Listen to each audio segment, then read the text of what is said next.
O presidente da República fará pronunciamento à nação a respeito do assunto. E agora, atenção, senhoras e senhores.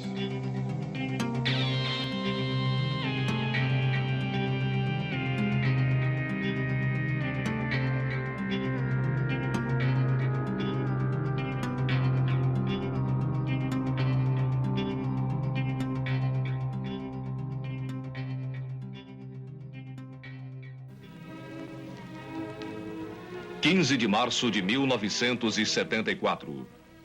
Em Brasília, chegam ao Palácio do Congresso os generais Ernesto Geisel e Adalberto Pereira dos Santos, a fim de serem empossados na presidência e vice-presidência da República. Uma das características principais do regime ditatorial brasileiro é precisamente o fato de preservar o funcionamento do legislativo. Isso, na década de 60, foi um argumento extremamente importante para legitimar o governo instaurado pelo golpe de 64, perante a opinião pública e, sobretudo, perante os Estados Unidos. E na década de 70, isso permitiu que a ditadura pensasse uma forma alternativa de se fazer a transição do regime que não fosse por um meio abrupto, fosse uma sucessão de reformas. É curioso observar, né, como é que você pode pensar que um regime que sai de 4, 5 anos crescendo o PIB a 10% ao ano, que é um desempenho econômico que na história recente do nosso país nós não vimos igual, né? Como é que um regime desse possa ser um regime contestado? Esse é o ponto. Ele estava sendo contestado. Ele estava perdendo legitimidade. A gente percebia claramente a insatisfação popular com o regime autoritário, com a imposição de normas econômicas que excluíam a grande massa do povo e privilegiavam setores, e fizemos uma campanha muito harmônica, uma campanha muito homogênea no Brasil. Porque o governo, naquele momento, tinha uma vantagem além da maioria absoluta de 2/3, tinha uma vantagem entre 35 e 40 votos de folga, além dos 2/3. E isso simplesmente foi pulverizado com essa eleição. A eleição de senador era a única eleição majoritária. As outras, porque não tinha eleição de governador, era eleito pela Assembleia, e não tinha eleição de presidente, que era eleito pelo Congresso. Era um senador por estado. Então, aquela figura, aquele candidato majoritário em cada estado, naquela eleição, com televisão pela primeira vez, dos 22 estados, o MDB, a oposição, ganhou em 16. Ou seja, a coação a que a sociedade brasileira foi submetida estava chegando a um grau tão intenso e tão insustentável que ameaçava a própria existência do regime militar. O Movimento Democrático Brasileiro, partido da oposição, alcançou substancial avanço na autenticidade de sua crescida expressão política. Tanto mais porque soube fazê-lo com comedimento e autodisciplinando-se, no abandono de uma inepta e já superada postura contestatória. E voltado agora, como antevejo, para um futuro de maior responsabilidade compartilhada. Logicamente, o MDB tinha que ser coerente com esse cheque que lhe foi dado em confiança pelo povo brasileiro nas urnas, não é? Então, a atuação no Congresso ficou bastante intensa, bastante forte.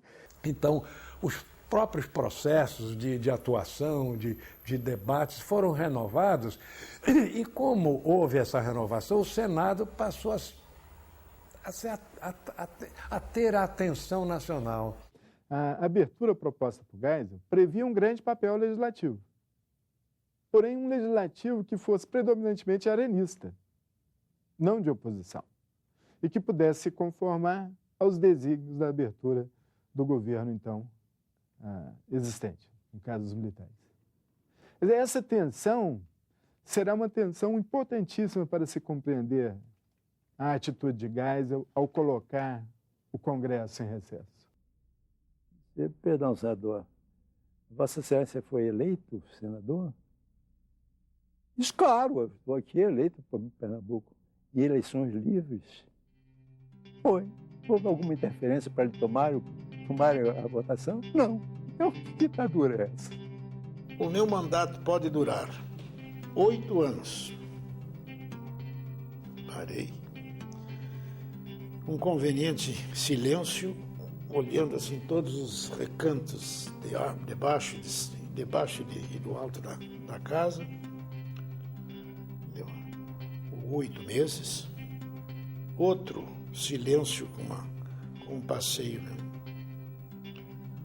8 semanas. 8 dias. 8 horas. Entenderam? Agora, enquanto eu estiver aqui, não vou pedir licença a ninguém para dizer aquilo que entenda do meu dever seja dito. Entenderam? É um debate tenso em plenário. Tenso e, a gente pode dizer, muito heróico por parte dos parlamentares da oposição. Pois eles sabiam muito bem os riscos que estavam correndo no momento em que assinalavam claramente o caráter ditatorial do sistema de governo estabelecido no Brasil naquele momento. Só tínhamos a tribuna. Né? Havia censura. Né? Os nossos discursos não repercutiam como deviam repercutir, mas nós tínhamos a tribuna e tínhamos a rua. O Nadir Rossetti e o Amaury Miller fizeram um discurso numa pequena cidade da região missioneira, Palmeira das Missões, um discurso duro, batendo no governo, como sempre, e que teria passado absolutamente em branco não fosse esse jogo de poder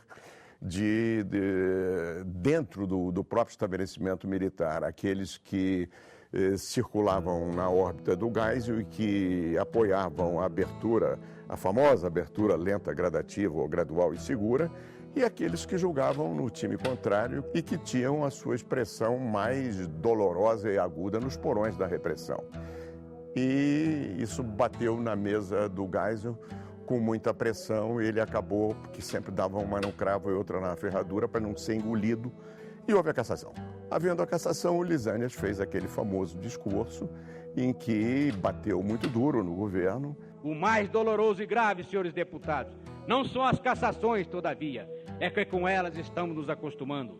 Estamos nos acostumando até com a proclamação de colegas desse parlamento, que comprazem em confessar que os indigitados chefes do Esquadrão da Morte, ainda ocupando postos oficiais, são responsáveis pela eliminação física de diversos inimigos do sistema. Estamos quase que inermes diante desses grupos que manipulam o poder. E sabemos que estes grupos podem caçar, podem torturar, podem até matar, mas não podem afastar 2 elementos inarredáveis na história política de qualquer povo, que é o tempo e a história. Não apoiar, não apoiar, não apoiar, não apoiar. E a cassação dele veio 2 ou 3 dias depois. Cada voz que era tirada do parlamento era uma força a menos que nós tínhamos na nossa luta. Este Congresso, na realidade, tem consciência plena de que está contracenando com uma farsa ditatorial que se instalou neste país há mais de 12 anos. Não dou a parte a torturadores! Não dou a parte a torturadores! Peço a Vossa Excelência que me assegure! Assassino de estudantes! Assassino de estudantes! Assassino de estudantes! Não dou a parte a torturadores! Tenha coragem, torturador de estudante! Vossa Excelência me assegure a palavra, senhor deputado!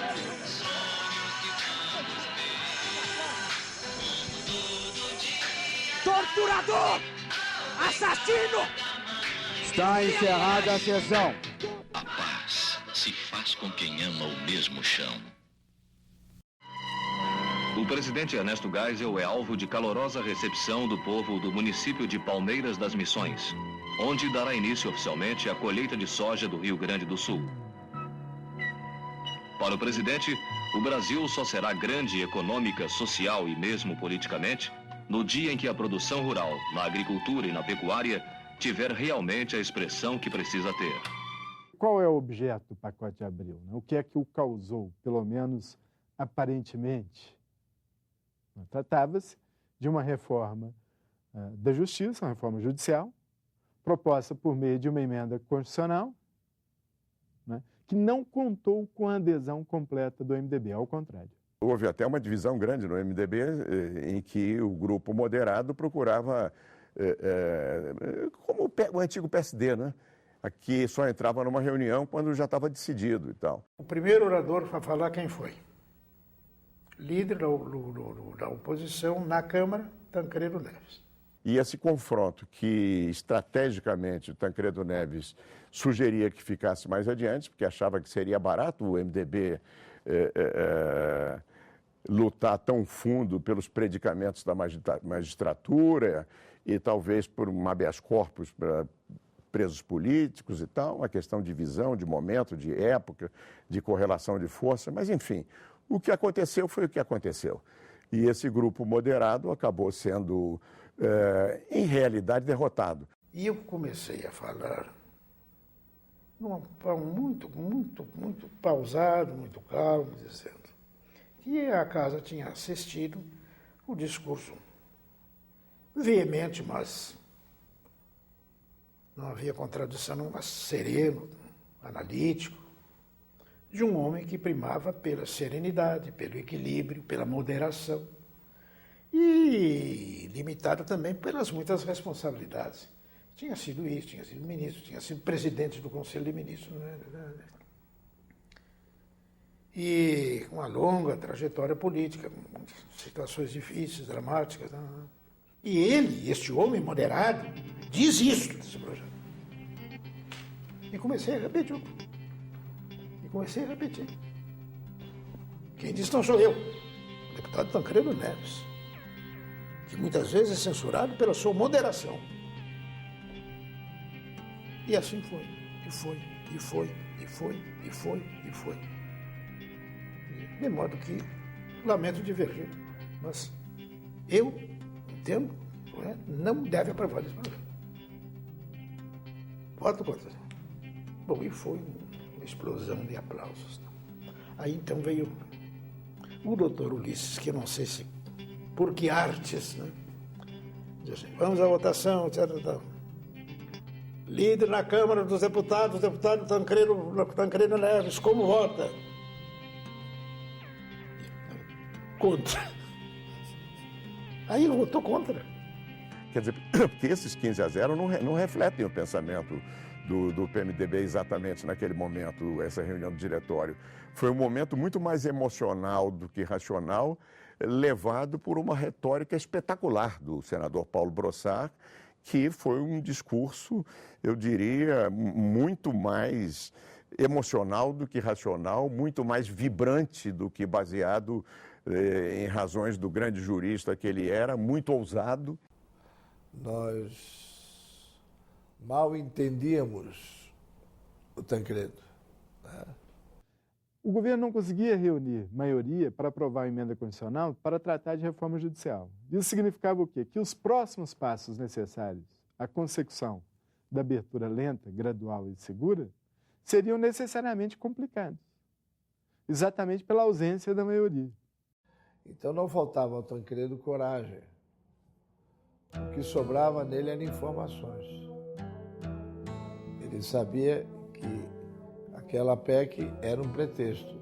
Mas, lamentavelmente, se quis nesta casa minimizar um grande esforço realizado pelo governo brasileiro. E, afinal, quis o partido da oposição, em decisão política, fechar a questão numa matéria que, em todos os seus aspectos, deveria merecer um entendimento alto e acima dos partidos o nosso partido está sustentando o debate da reforma sobre a mais absoluta pressão. Basta examinar o Correio Brasiliense. Diz o seguinte: se o MDB não transigir, abrindo mão de sua posição contrária à emenda da reforma do Judiciário, o governo pode baixar amanhã mesmo um novo ato institucional. Quero, com estas poucas palavras que aqui pronuncio nesta hora tão triste, dizer ao povo brasileiro, através dos seus legítimos representantes, que se não tem os seus direitos amanhã assegurados, isto o povo fica devendo ao partido da oposição, isto é, ao MDB.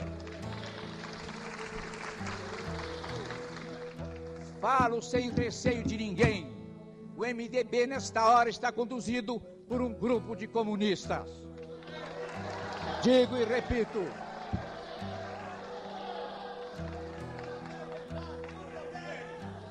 Acabaram os protestos? Acabaram os protestos? Acabaram os protestos? Vou beber água. A Constituição que aí está, os estatutos de exceção que aí estão, nós a eles nos opomos, temos criticado reiteradas vezes, mas na verdade, esta Constituição que nós não fizemos, ela não foi desobedecida por nós, ela não foi desrespeitada por nós, e ela não será desrespeitada por nós se nós aqui nesta noite rejeitarmos o projeto do Executivo. Mas desrespeitada será a consciência jurídica e democrática do país, se a decisão que aqui se tomar não for respeitada pelo Executivo. Sim, 237. Não, 155. Rejeitado o substitutivo. Subsiste, entretanto, a proposta oriunda do Poder Executivo, que será votada amanhã, às 10 horas, em sessão que neste momento convoco. Está encerrada a sessão.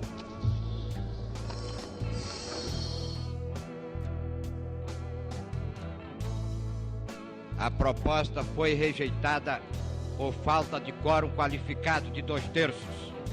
E, em razão disso, prejudicadas as emendas e os destaques, está encerrada a sessão.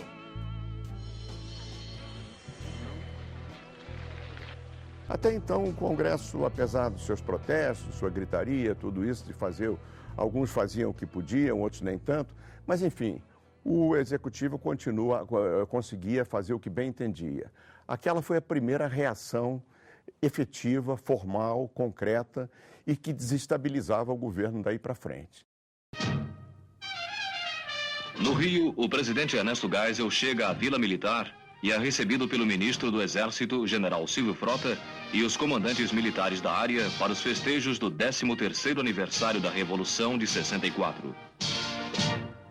Aqui os soldados retemperam os sentimentos de amor ao Brasil, respeito às leis, disciplina e hierarquia, conscientes dos sacrifícios que a farda exige. Em 1º de abril de 1977, Geisel decreta o recesso do Congresso Nacional e assume para si o poder de legislar. Foi a chamada Constituinte do Alvorada.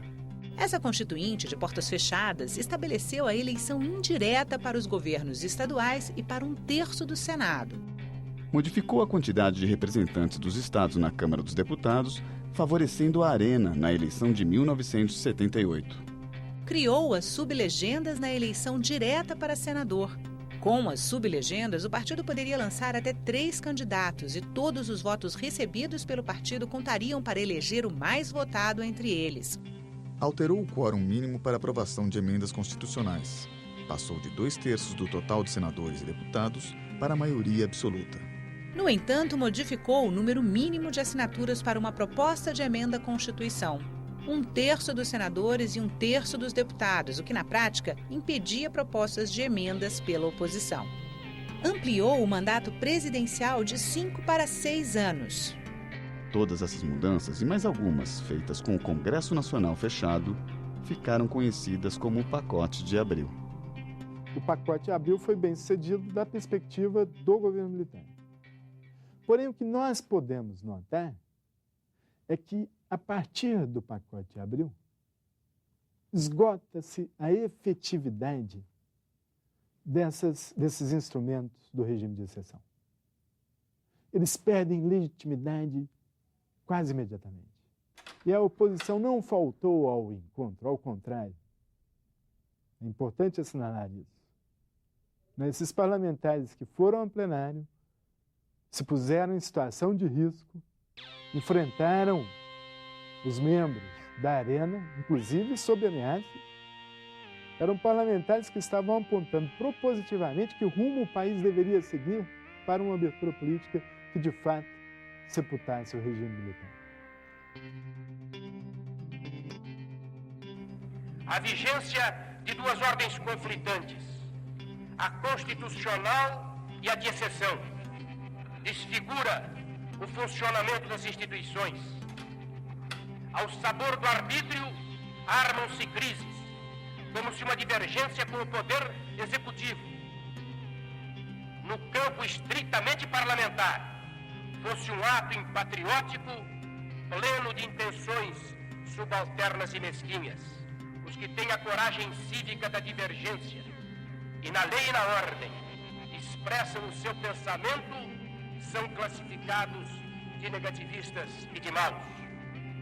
O MDB, sem medo e sem provocações, mas com energia e serenidade, protesta em nome da consciência nacional contra o grave retrocesso político representado pelas medidas tomadas pelo Executivo. E se dispõe a continuar a luta ao lado das forças vivas do país para assegurar, na sua plenitude, o respeito do princípio fundamental da Declaração Universal dos Direitos do Homem. A vontade do povo será a base da autoridade do governo. Repetindo sempre.